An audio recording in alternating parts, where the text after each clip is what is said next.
ప్రార్థన చేసుకుందాం.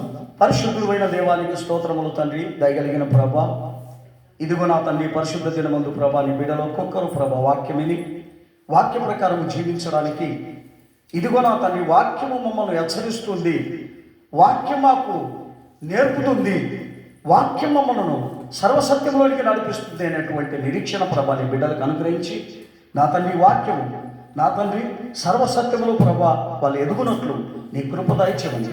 మమ్మల్ని మేము తగ్గించుకుంటూ నీ దగ్గరికి హస్తానికి అప్పగిస్తున్నాం.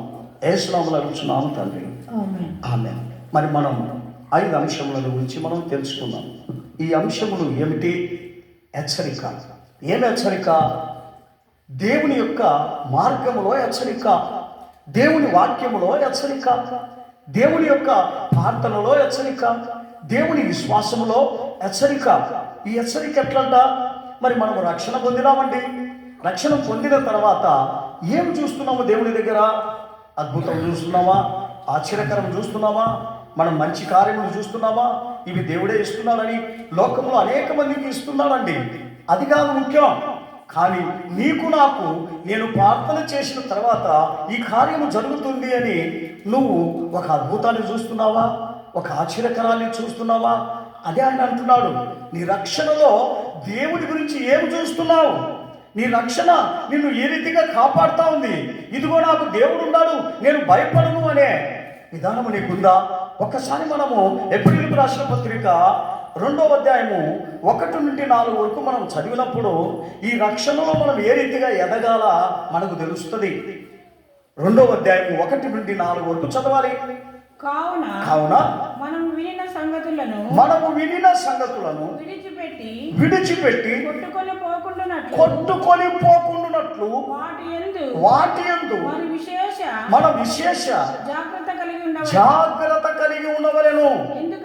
ఎందుకనగా దేవదూతల ద్వారా పలకబడిన వాక్యము స్థిరపరచబడినందున ప్రతి అతిక్రమమును అవిధేయతయు న్యాయమైన ప్రతిఫలము పొంది ఉండగా ఇంత గొప్ప రక్షణను మనము నిర్లక్ష్యము చేసిన ఎడల ఎలాగ తప్పించుకుంటాం? అట్టి రక్షణ ప్రభు బోధించుట చేత ఆరంభమై దేవుడు తన చిత్తానుసారముగా సూచక క్రియల చేతను మహత్ కార్యముల చేతను నానా విధములైన అద్భుతముల చేతను వివిధములైన పరిశుద్ధాత్మ వరములను అనుగ్రహించుట చేతను వారిలో కూడా సాక్ష్యమిచ్చుచుండగా వినిన వారి చేత మనకు దృఢపరచబడెను. గమనించండి ప్రియమైన వారులారా, ఈ రక్షణ నీలో ఉందా? ఇదిగో నేను బలపడుతున్నాను, దేవుని యొక్క సన్నిధానంలోనికి పోయి నాకు బలం వస్తూ ఉంది, శక్తి వస్తూ ఉంది, ఆరోగ్యం వస్తూ ఉంది, నాకు మంచి స్వభావం వస్తూ ఉంది, నాలో జీవితంలో నేను మార్చబడుతున్నాను, నా జీవితం చాలా చక్కగా సాగిపోతూ ఉంది. ఇదిగో నేను ప్రార్థన చేసినప్పుడు, వాక్యం విన్నప్పుడు దానికి సరైన రీతిగా నేను జీవిస్తున్నా, దానికి తగినట్లుగా నేను నడుచుకుంటున్నా అనే చింత వాక్యం విని నీలో ఉందా? ఒక్కసారి ఆలోచన చేయి. దాన్ని విడిచిపెడితే మరి ఆ చింత మన దగ్గరికి ఎట్లా వస్తుంది? ఆ రక్షణ ఎట్లొస్తుంది? ఆ అద్భుతం ఎట్లొస్తుంది? ఆశ్చర్యకార్యములు ఎట్లొచ్చాయి? ఆ మహాకార్యములు దేవుడు చేసేది ఏ రీతిగా నీకు కనబడతాయి?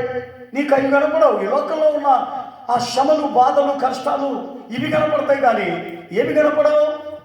అందుకనే ఆయన అంటాడు, రక్షణలో ఏముంది, దేవుని సంధానంలో ఏముంది, దేవుని దగ్గర ఏముంది, ఇది తెలుసుకుంటాయే హెచ్చరిక. ఇది ఏమీ తెలుసుకోనకుండా నేనేదో దేవుని యొక్క సంతానానికి వెళ్తున్నాను వస్తున్నాను అంటే ఏం ప్రయోజనం అండి? ఇది నిన్ను కాపాడుతుందా?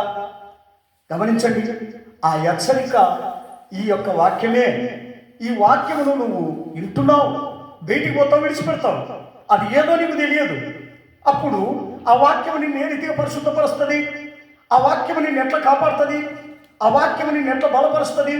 ఆ వాక్యము నీ కుటుంబాన్ని, నీ యొక్క పిల్లలను ఎలాగది రక్షిస్తుంది? ఒక్కసారి ఆలోచన చేయి. నీలో అటువంటి యొక్క రక్షణ నీ ముందర ఉన్నప్పటికీ కూడా నీలో ఒక సాక్ష్యం లేదు. ఇదిగో నా దేవుడు నన్ను ఏమిట్లో కాపాడుతూ ఉన్నాడు. ఒకవేళ ఉద్యోగం ఉంటే ఉద్యోగం నన్ను కాపాడుతుంది, అతిశయపడతాం. నాకు ఉద్యోగం ఇచ్చినాడు, దేవుడు నన్ను ఒక ఉన్నతమైన స్థితిలో పెట్టినాడు. అది కాదండి ముఖ్యం. నీవు ఉద్యోగం లేకపోయినా, ఏ పని లేకపోయినా దేవుడు నన్ను కాపాడుతున్నాడు, నన్ను పోషిస్తున్నాడని ఏ రోజైనా సాక్షి చెప్పినావా? దేవుడు అద్భుత కార్యములు నా ఇంట్లో చేస్తున్నాడు, నా ఎదుట చేస్తున్నాడు అని ఒక్కరోజైనా చెప్పినావా? ఒక్కసారి ఆలోచన చేయండి. నీ జీవితంలో అటువంటి గుణాలు ఉన్నాయేమో. ఏది హెచ్చరిక? దేవుడి సన్నిధానానికి వచ్చి ఆయన నాకేం చేయలేదు, ఆయన నన్ను ఏం కాపాడలేదు అని చెప్పడమా? ఏది హెచ్చరిక? ఏది రక్షణ? ఏది దేవుని యొక్క చిత్తం? అది నీలో ఉందా? అందుకని ఆయన చెప్తున్నాడు, అవి నాకు కనబడ నిమిత్తం, నీకు కనబడ నిమిత్తం నా రక్షణను నీవు చూడాలా అంటున్నాడు. హల్లెలూయా. ఏమి చూడాలంట? ఆయన రక్షణను చూడాలా అంటాడు.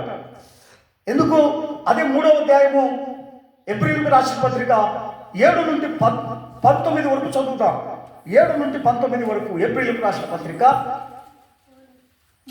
మరియు ఏం చెప్తున్నాడు పరిశుద్ధాత్ముడు? నేడు మీరు ఆయన శబ్దమును ఏంటంటే ఏం వినాలంట మీరు? నేడు మీరు ఆయన శబ్దము వినిన ఎడల అరణ్యములో శోధన దినమందు కోపము పుట్టించిన వలె మీ హృదయములను కఠినపరచుకొనకుడి. 40 సంవత్సరములు నా కార్యములను చూచి మీ పితరులు నన్ను పరీక్షించి శోధించిరి. కావున నేను ఆ తరము వారికి వలన విసికి వీరెల్లప్పుడూ తమ హృదయ ఆలోచనలో తప్పిపోచున్నారు, నా మార్గములను తెలుసుకొనలేదు కనుక నేను కోపముతో ప్రమాణము చేసినట్లు ఏమన్నాడు ఆయన? నా విశ్రాంతిలో వీళ్ళు ప్రవేశించలేరు అని ఎవరి గురించి చెప్పినాడండి? ఒకసారి ఆలోచన చేయండి. ఆయన ఎవరి గురించి చెప్పినాడు? ఆయన మాట వినని వాళ్ళ గురించే చెప్పినాడండి. ఆయన మాట వినేవాళ్ళని గురించి చెప్పదు ఆయన. వినని వాళ్ళని గురించి వీళ్ళు నా విశ్రాంతిలో వీళ్ళు చేరలేరు అన్నాడు. దేవునికి స్తోత్రం. హల్లెలూయా. ముందు చదువు. సహోదరులారా, జీవము కలిగిన దేవుని విడిచిపోవునట్టి విశ్వాసము లేని దుష్ట హృదయము మీలో ఎవరి ఎంతైనాను ఉందేమోనని జాగ్రత్తగా చూసుకొనుడి. నేడు మీరు ఆయన శబ్దమును వినిన ఎడల కోపము పుట్టించిన వలె మీ హృదయములో కఠినపరచుకొనకుడి. ఆయన చెప్పను గనుక పాపం వలన కలుగు భ్రమ చేత మీలో ఎవడును కఠినపరచబడకుండునట్లు నేడు అనబడు సమయం ఉండగానే ప్రతి దినము ఒకరికొకరు బుద్ధి చెప్పుకొనుడి. ఎలయనగా మొదట నుండి మనకున్న దృఢ విశ్వాసము అంత మటుకు గట్టిగా చేపట్టిన ఎడలను క్రీస్తులో పాలివారమై ఉంటాం. విని కోపం పుట్టించిన వారెవరు? మోషే చేత నడిపింపబడి ఐగుప్తులో నుండి బయలుదేరి వచ్చిన వారందరే కదా. ఎవరి మీద ఆయన 40 ఏళ్ళు ఆయన కోపగించను. పాపము చేసిన వారి మీదనే కదా. వారి శవములు అరణ్యములో రాలిపోయాను. తన విశ్రాంతిలో ప్రవేశింపరని ఎవరిని గురించి ఆయన చెప్పాను? ప్రమాణము చేశాను. ఆయన అవిధేయులైన ఆయన మాట వినుకోకుండా ఉన్న వాళ్ళ మీదనే కదా. కాగా అవిశ్వాసము చేత వారు ప్రవేశింపలేరని గ్రహించుచున్నాను. ప్రేమైన దేవుని బిడ్డ, ఆ విశ్వాసం, ఆ నమ్మకం, ఆ కఠిన హృదయం నీ దగ్గర ఉందా? ఏదో వినడం, దేవుడేమో నాకేం బాగా చేయలే, ఆయన నాకు కష్టం పోగొట్టలే, ఆయన నాకు వ్యాధి పోగొట్టలే, ఆయన నాకు శ్రమలు పోగొట్టలే. ఎందుకంటున్నావు? నువ్వు నిజంగా దేవుణ్ణి మరి శ్రమిస్తున్నావా? నిజంగా ఆయన మార్గంలో నడుస్తున్నావా? ఆయన వాక్యం వింటున్నావా? ఆయన నడిపింపులో నడుస్తున్నావా? ఆయన ఏ రీతిగా ఆయన నిన్ను పిలిచిన పిలుపుకు తగినట్లుగా నువ్వు జీవిస్తున్నావా? ఒక్కసారి ఆలోచన చేయి బిడ్డ. అవన్నీ ఏమి నడచక నువ్వు పరిగెత్తా ఉండవు ఈ లోకంలో. నీ ఇష్ట ప్రకారం జీవిస్తున్నావు, నీ ఇష్ట ప్రకారము నడుస్తున్నావు, నీ ఇష్ట ప్రకారము మరి ఆ ప్రార్థనకు వస్తున్నావు. కానీ ఎవరి ఇష్ట ప్రకారము రాలే? దేవుని ఇష్ట ప్రకారం రాలేదండి, దేవుని ఆలోచన ప్రకారం రాలేదండి, దేవుని యొక్క రాజ్యం కొరకు రాలేదండి. నీ యొక్క మరి ఆశీర్వాదం కొరకును, నీ యొక్క వ్యాధుల కొరకును, నీ బలహీనతల కొరకును, నీ యొక్క తిండి కొరకును, నీ తిప్పల కొరకును వచ్చి దేవుని సన్నిధానంలో కూర్చొని పోతే ఏం ప్రయోజనం ఉంటుందండి? ఒక్కసారి ఆలోచన చేయండి. ఎందుకు ఇంత కఠినమైన హృదయం? దేవుడు నిన్ను పిలిచిన పిలిపేంది? నువ్వు చేసేటువంటి స్థితి ఏంటి? నీ శ్వాస జీవితం ఏ రీతిగా కట్టబడతా ఉంది? ఏ రీతిగా దేవుడిలో నడుస్తూ ఉంది? చూసుకోవా? ఎందుకు చూసుకోలేకపోతున్నావు? ఆయన వాక్యం నీలో లేదు, ఆయన వాక్యం నువ్వు వినలేదు. అందుకనే నువ్వేం చేయలేకపోతున్నావు? దేవుని యొక్క చిత్తంలో నడవలేకపోతున్నావు, దేవుని ఆశీర్వాదాలు చూడలేకపోతున్నావు, దేవుని మహిమను చూడలేకపోతున్నావు. అవిశ్వాసం, అపనమ్మకం అన్నీ ఏవి కూడా దేవుడి ఉండడా? యాడో ఉన్న వారి గురించి మనకెందుకు అని చెప్పి మన క్రియలు ఏమైపోతున్నాయి? దేవునికి ఇష్టమైన రీతిగా లేవు. అవి ఏ రీతిగా కనబడుతున్నాయంటే దేవునికి విరుద్ధమైనటువంటి క్రియలుగా కనబడుతున్నాయి. ప్రేమైన దేవుని బిడ్డ, ఒక్కసారి ఆలోచన చేయి. నీ యొక్క విశ్వాస జీవితం పరిశుద్ధంగా కట్టబడతా ఉందా? లేకపోతే కఠినంగా కట్టబడతా ఉందా? లేకపోతే వృధాతిశయతతో కట్టబడతా ఉందా? ఒక్కసారి దేవుడి సంతానానికి ఎట్లా వస్తున్నాం? దేని గురించి వస్తున్నాం? ఆశీర్వాదాల కొరకే వస్తున్నావే కానీ ఇదిగో ప్రభా నీ మాట వింటా, నీ యొక్క చిత్త ప్రకారము నేను చేస్తా, నీ మహిమను నాకు కనపరచు, నీ యొక్క ఆలోచన, నీ చిత్తమును నేను చూడాలి అనేటువంటి చింత ఉందా? అవి ఏమీ లేకోకుండా మరి మన జీవితంలో మనం ఎలా ఉన్నాం? ఒక్కసారి మనము ఆలోచన చేయి. నీ యొక్క నిర్ణయం ఏ రీతిగా ఉంది? అదే 6వ అధ్యాయము 1 నుండి 8 వరకు చదువుదాం. అదే ఏప్రిల్కు రాసిన పత్రిక 6వ అధ్యాయం. కాబట్టి నిర్జీవ క్రియలను విడిచి నిర్జీవ క్రియలను విడిచి మారు మనసు పొందుటయు దేవుని యందలి విశ్వాసమును బాప్తిసములను గూర్చిన బోధయు హస్త నిస్థాపనయు ముతుల పునరుత్థానముయు నిత్యమైన తీర్పును అను పునాది మరలా వేయక క్రీస్తును గూర్చిన మూలోపదేశమును మాని సంపూర్ణ మగునట్లు సాగిపోదాం. దేవుడు సెలవిచ్చిన ఎడల మనం అలాగు చేయడము. ఒక్కసారి వెలిగింపబడి పరలోక సంబంధమైన వరమును రుచి చూచి పరిశుద్ధాత్మలో పాలివారై దేవుని దివ్యవాక్యమును రాబో యుగ సంబంధమైన శక్తుల ప్రభావమును అనుభవించిన తర్వాత తప్పిపోయిన వారు తమ విషయంలో దేవుని కుమారుని మరలా శిలువ వేయుచున్నారు. బారుబాటముగాను ఆయనను అవమానపరుచుచున్నారు. గనుక మారు మనసు పొందన అట్టి వారిని వాళ్ళను మారు మనసు పొందుట నూతన పరచుట అసాధ్యము. ప్రేమైన దేవుని బిడ్డ, ఇదిగో పాపము చేయనని బాప్తిసం తీసుకున్నావు, పాపం చేయనని వారమానము పౌరాత్రి భోజనం తీసుకుంటున్నావు, మళ్ళీ పాపం చేస్తున్నావు. కానీ నిన్ను కాపాడుతాడని ఎట్లా అనుకుంటున్నావు? ఎట్లా రక్షిస్తాడని ఆయన చెప్తున్నాడు. ఇక్కడ అంటున్నాడు, ఒక్కసారి వేసిన పునాది దిన్నం పునాదేస్తావా? అదే ఈరోజు నేను పాపం చేయనని ఒప్పుకొని తిరిగి పాపం చేసేది అది దిన్నం పునాదేస్తున్నావు. అందుకని ఆయన దానికి ఒప్పుకోలే. నీవు ఒక్కసారి వేసిన పునాదిని, ఒక్కసారి అప్పగించినటువంటి యొక్క దానిని సరిగా దాన్ని అర్థం చేసుకొని దాని ప్రకారం జీవించమంటున్నాడే కానీ పదే పదే పాపం చేసి నా యేసు ప్రభు నన్ను పాపము డైలీ చేసి నా విడిపిస్తాడు, నన్ను కాపాడుతాడని నీ మూర్ఖతనంగా నువ్వు ఆలోచన చేసుకోవద్దు. దేవుడి వాక్యంలో ఏం చెప్తున్నాడు? ఈ రీతిగా నువ్వు ఎప్పుడు చేసిన పాపమే పదే పదే చేస్తా ఉంటే నిన్ను సరిపడేదానికి యేసు ప్రభు చేత కూడా కాదంట. ఇది నీకు తెలిసిందేదో. అందుకనే వాక్యమును పరిచయం చేయి. అందుకనే వాక్యం నేను హెచ్చరిస్తోంది. నువ్వేమనుకుంటున్నావు? పాపలకు రక్షకుడు యేసు ప్రభు మా పాపములను విడది ఒకసారి 2 సార్లు ఎప్పుడు చేస్తూ ఉంటాడా? ఎప్పుడు నువ్వు పాపం చేస్తూ ఉంటే విడిపిస్తుంటాడా? అందుకని ఆయన అంటున్నాడు, వాటిని పదే పదే పునాది వేయకు, పదే పదే ఆ పాపం చేయకు అని ప్రభు చెప్తా ఉంటే, పర్వాలేదులే నేను పాపం చేస్తా, ఏంటంటే ఏం చేసినా పర్వాలేదు, నేను దేవుడి సన్నిధానానికి పోతే ప్రతి దినము నేను క్షమించమని అడుగుతాంటే క్షమిస్తా. ఏ రీతిగా క్షమిస్తాడండి? ఒకసారి ఆలోచన చేయండి.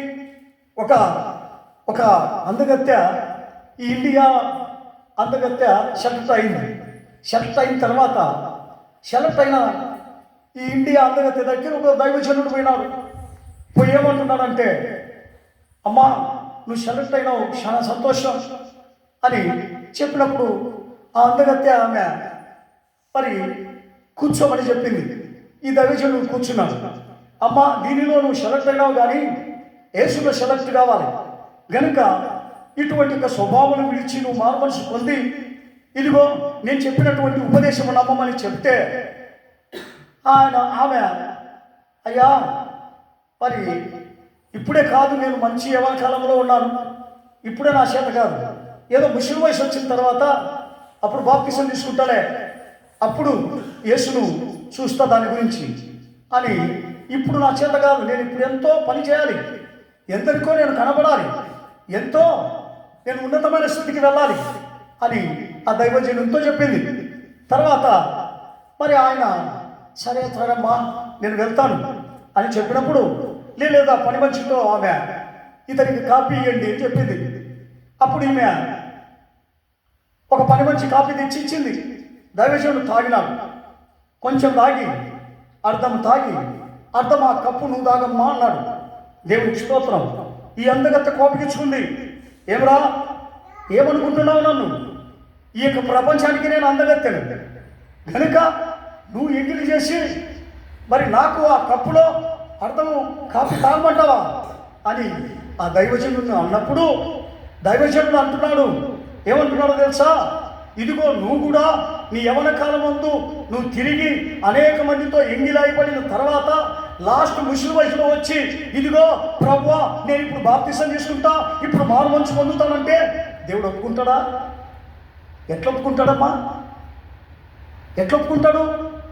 నిన్ను ఇప్పుడు పిలిచినాడు యవ్వన కాలంలో, ఇప్పుడే నువ్వు మారు మనసు పొందాలి, నువ్వు ఇప్పుడు పొందను అని నేను ఎంగిలి చేసినటువంటి కాపీకే అంత బాధపడతా ఉన్నావే, మరి నువ్వు ఎంత ఎంగిల్ చేస్తావు ముసలి వయసు వచ్చాకల్లా అంటే అప్పుడు నిన్ను చేర్చుకుంటాడు ఆయన? ఒక్కసారి ఆలోచన చేయి తల్లిని ఆయన వెళ్ళిపోయినట్లుగా మనం చూస్తున్నాం.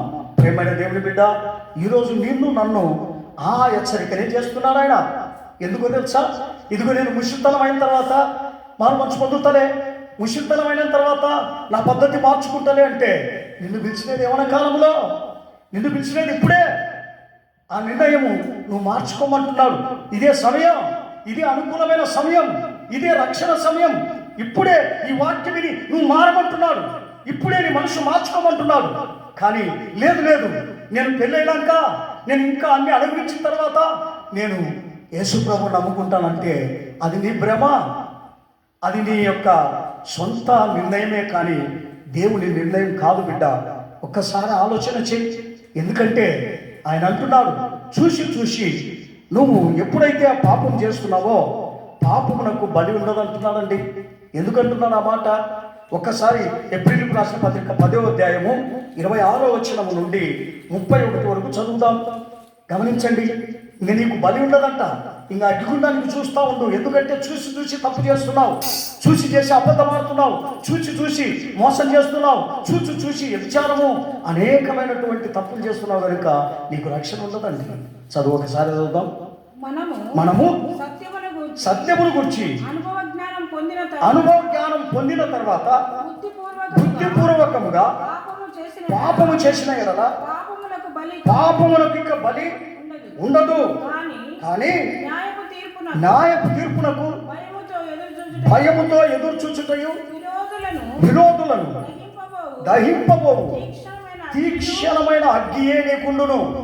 ఎవడైనను ఎవడైనను మోషే గ్రంథమును మోషే గంధమును నిరాకరించిన ఎడల నిరాకరించిన ఎడల ఇద్దరు ముగ్గురు ఇద్దరు ముగ్గురు సాక్షుల మాట మీద సాక్షుల మాట మీద కనికరింపకుండా కనికరింపకుండా వాని చంపించుదురు. వాని సంపించుదు. ఇట్లుండగా ఇట్లుండగా దేవుని దేవుని కుమారుని కుమారుని పాదములతో త్రొక్కి పాదములతో తొక్కి తాను తాను పరిశుద్ధపరచబడుటకు పరిశుద్ధపరచుటకు సాధనమైన సాధనమైన నిబంధన రక్తమును నిబంధన రక్తమును అపవిత్రమైనదిగా ఎంచి ఎంచి కృపకు మూలముగా ఆత్మను ఆత్మను తిరస్కరించిన వాడు ఎంత ఎక్కువ దండన పాత్రుడుగా ఎంచబడును. ఒక్కసారి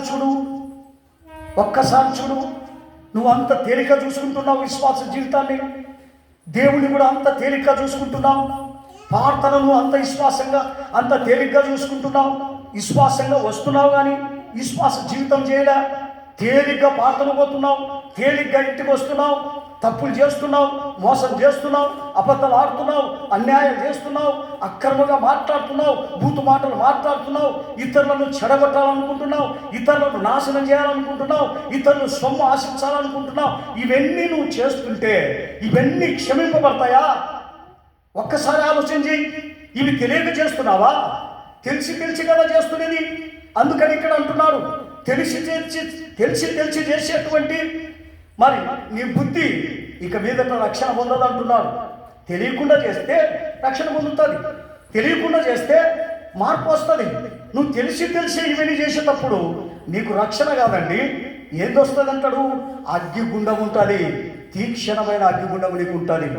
గనుక ఇంత సాక్షి సమూహము నీకు ఉంచితే నువ్వు ఏ సాక్షి సమూహంలో వెళ్తున్నావు? దేవుని యొక్క సాక్షి సమూహంలో వెళ్తున్నావా? ఒక్కసారి ఆలోచన చేయి.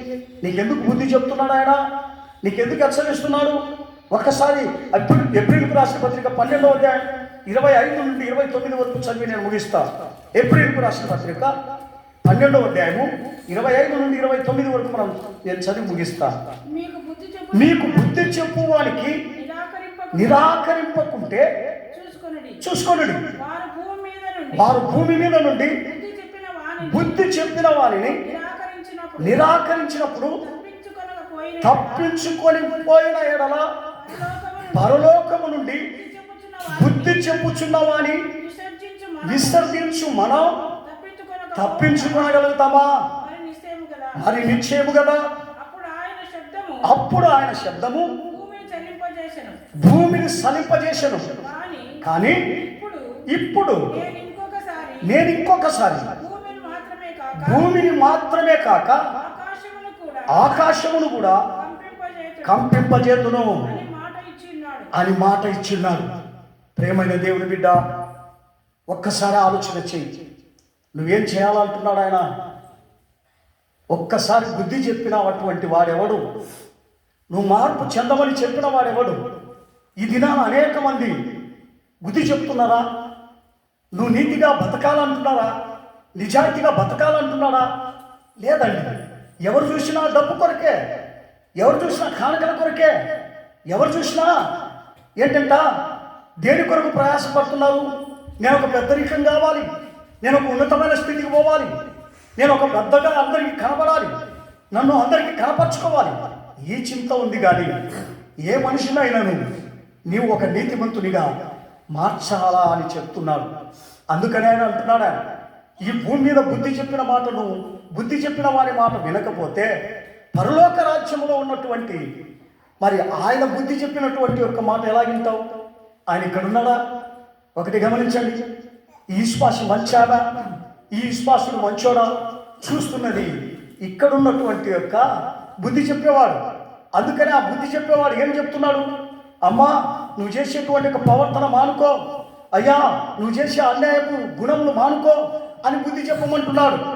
అప్పుడు ఆ బుద్ధి నువ్వు విని గ్రహించాలా అంటున్నాడు. అది గ్రహించకపోతే పరలోక రాజ్యంలో నీకు ఏమొస్తుంది? పరలోకం వస్తుందా? లేకపోతే పరలోకంలో నిన్ను క్షమిస్తాడా? పరలోకంలో నీకు ఆశీర్వాదం వస్తుందా? పరలోకంలో యేసు వింటాడా? ఈ లోకంలో ఉన్నటువంటి యొక్క యాజకుని యొక్క వాక్యమునే సరిగా నువ్వు వినకపోతే, విని దాని ప్రకారం నడవకపోతే, పరలోకానికి నేను వెళ్తాను, పరలోక రాజ్యంలో నేను చేరతానని ఎలా చెప్తున్నావు? ఒక్కసారి వాక్యం పరిచయం చేయి. ఈ వాక్యం అంతా ఎవరి కొరకు? నీ కొరకు, నా కొరకే హెచ్చరిక. గనుక దయచేసి పెద్ద ముఖాలు వేస్తాం. ప్రభు, నా జీవితంలో ఇటువంటి యొక్క హెచ్చరిక ఇచ్చినా, ఇటువంటి బుద్ధి చెప్పినా, ఆయన అంటున్నాడు, ఒకరికొకరికి బుద్ధి చెప్పుకోండి, ఒకరికొకరు ఖండించుకోండి, ఒకరికొకరు దేవునిలో పరిశుద్ధంగా ఉన్నానా లేదా చూసుకోండి. ఇదండి ఈ శ్వాసుడికి చెప్తున్నాడు. వాడు ఏం చేస్తా నాకేమి లేదు, నేను వాడికి చెప్పాల్సిన అవసరం ఏమిటి అని ఉండమని నీకు చెప్పలేదండి. నువ్వు మారి నీ పిల్లలను మార్చు, నీ కుటుంబాన్ని మార్చు అంటున్నాడు. కానీ మనము ఏలీ కుమారుల వలె మనం పట్టించుకోకపోతే మరి మన జీవితానికి మరణం వచ్చేస్తుంది. మరి మన జీవితానికి అనేకమైనటువంటి ఉగ్రత మనకు వస్తుందని దేవుడు సెలవిస్తున్నారు. కనుక సమయం ఉండంగానే మనం మార్చుకుందాం, మన జీవితం దేవుడిలోనికి వెళ్దాం. ఈ హెచ్చరికను దేవుడు ఆశీర్వదించి కాపాడుగాక. పాడమ్మా. స్తోత్రం స్తోత్రం స్తోత్రం స్తోత్రం స్తోత్రం స్తోత్రం. హల్లెలూయా. స్తోత్రం స్తోత్రం స్తోత్రం స్తోత్రం. చూచితిని నేను దూరమునా నుండి దేవుని సింహాసనమును, చూచితిని నేను దూరమునా నుండి దేవుని సింహాసనమును, ఇదిగో వినబడుచున్నది స్వరము, జయించిన వారి కథనమని.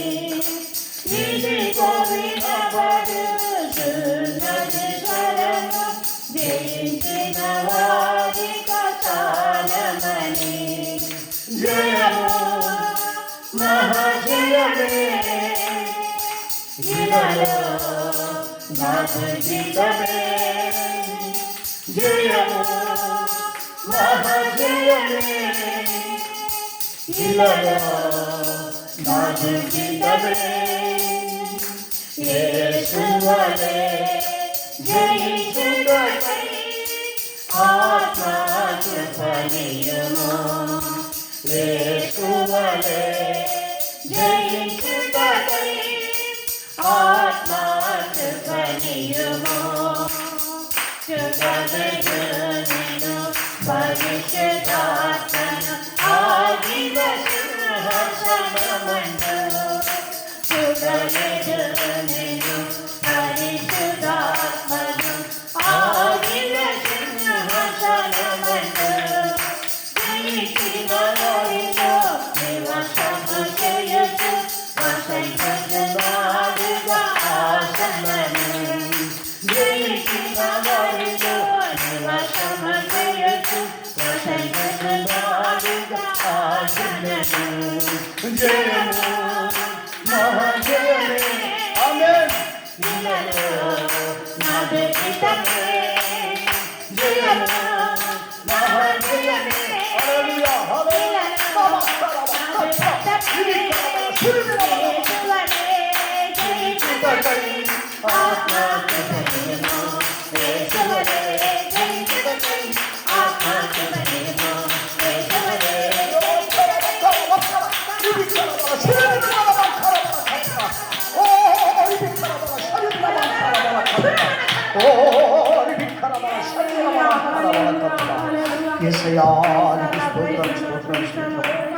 ఇంతవరకు మన మధ్యలో ఉండి మనకి హెచ్చరించిన వాక్యమును బట్టి దేవునికి స్తోత్రం చేస్తాను. ప్రార్థన చేస్తాం. కృపా కనికరమ గల దేవా, మీకే స్తోత్రం స్తోత్రం స్తోత్రం ఆయన. అవునా ప్రభా, సజీవులే కదా నన్ను స్తుతిస్తారు చేస్తుగా ప్రభా. ఇక పరిస్థితి నమ్మది నాయన, మమ్మల్ని అందరినీ కూడా మీరు సజీవ లేఖలో చేర్చిన తండ్రి, మీకు సన్నిధానంలో ప్రభా మీకు నామను స్తుతించి గణపరచడానికి కృపను బట్టి కూడా మీకే స్తోత్రం నాయన. ఇంతవరకు కూడా ఆత్మస్వరూపునిగా మా మధ్యలోకి దిగి వచ్చి ప్రభా మాతో మాట్లాడిన వాక్యం బట్టి కూడా మీకే స్తోత్రం నా తల్లి. ఆ యొక్క వాక్యపు వెలుగులో ప్రభా మమ్మల్ని మేము నాయన పరిశోధించుకుని పరీక్షించుకునే కృపను కూడా మాకు దయచేసినందుకు స్తోత్రం ప్రభా. దయగల దేవా యేసయ్యా మీకే స్తోత్రం నాయన. అవును ప్రభా, విన్న వినిన సంగతులను ప్రభా మేము విడిచిపెట్టకుండా ప్రభా కొట్టుకొని పోకుండా నా తండ్రి నైనా మేము నా తండ్రి ప్రభా విన్న వాక్యం మాకు హృదయంలో నా తండ్రి ఫలించే కృపను మాకు దయచేయమని కూడా వేడుకొంచున్నాము నాయన. నా ప్రభా ఇంత గొప్ప రక్షణను ప్రభా మేము నిర్లక్ష్యం చేసినట్లయితే ఎలాగ తప్పించుకుంటాము నాయన. ఆ ప్రభా నిర్లక్ష్యమైన స్వభావం మాను లేకుండా నా తండ్రి ప్రభా మేము అందరం కూడా నైనా వినుల వాక్యం మాలో ఫలించడానికి కూడా సహాయం చేయమని కూడా వేడుకుంటున్నాం నాథ. అయ్యా మీకే స్తోత్రమునైనా. అవును ప్రభా ఇశ్రాయేలు జనులు ప్రభా 40 సంవత్సరములైనా అరణ్యములో ప్రభా ఎంతగానో మిమ్మల్ని శోధించినారు తండ్రి. ఎన్నో ఆశ్చర్యకారములు అద్భుత కారములు చూచి కూడా నా ప్రభా నైనా మీకు కోపం పుట్టించినారు ప్రభా. ఆ రీతిగా మేము ఉండకుండా నా తండ్రి ఎల్లప్పుడూ కూడా నా తండ్రి ప్రభా మేమందరం కూడా నైనా మీకు మార్గంలో చక్కగా నడవడానికి కూడా సహాయం చేయమని కూడా వేడుకుంటున్నాము నాయన. దయగల దేవ వచ్చిన వీళ్ళందరినీ కూడా నైనా ఒక్కొక్కరిని పేరు పేరున ఆశ్రయించిన బలపరిచిన ప్రభా నా తండ్రి ఉన్న వాక్యానుసారంగా ప్రతి ఒక్కరు నడుచుకోవడానికి సహాయం చేయండి నాయన. ఇకప్పుడు నా తండ్రికి ఆలోచన మీకు సన్నిధానంలో కనబడుతున్నారా ప్రభా. హృదయములను పరిశోధించే దేవుడు కనుక నా తండ్రి వారికి హృదయాలు వచ్చిన ప్రకారం కూడా వారికి నెరవేరడానికి కూడా సహాయం చేయమని కూడా వేడుకుంటున్నాము నాయన. సన్నిధిలో ఉన్నటువంటి అనారోగ్యముగా ఉన్న వారిని ప్రభా మీరు ముట్టండి నాయన. స్వస్థపరచండి ప్రభా. సంఘమును ఆశీర్వదించండి, దీవించండి నాయన. అనేకమైన ఆత్మలు కూడా నాయన కడవరి దినాలలో ప్రభా రక్షణ పొందడానికి కూడా సహాయం చేయండి నా తండ్రి. అని ప్రభా మీకు రాకడ బహు సమీపంలో నాయన రాకడ గురించి నిరీక్షణ గల వారముగా మెలకువగలిగినైనా ప్రార్థించే ఆత్మను కూడా ప్రతి ఒక్కరికి దాయిస్తామని కూడా వేడుకుంటున్నాం తండ్రి. త్వరగా రాబోచున్న నిత్య రాకడల ప్రభా మేమందరం కూడా నిర్దోషుగాను నిష్కలంకులుగాను నిందా రైతులుగా మీకు నిత్య రాజ్యంలో చేరేటప్పుడు మాకందరికీ దయచేయమని మా ప్రభువును మా రక్షకుడైన నాజరుడైన యేసుక్రీస్తు పరిశుద్ధ నామములో అడిగి వేడుకుంటున్నాం తండ్రి. ఆమేన్. స్తోత్రం స్తోత్రం స్తోత్రం. యెహోవాను స్తుతించుము, నా ఆత్మను సమస్తమైన పరిశుద్ధనామమును స్తుతించుము. నా ప్రాణమా యెహోవాను స్తుతించుము. ఆయన చేసిన ఉపకారము దేనిని మరొకరు.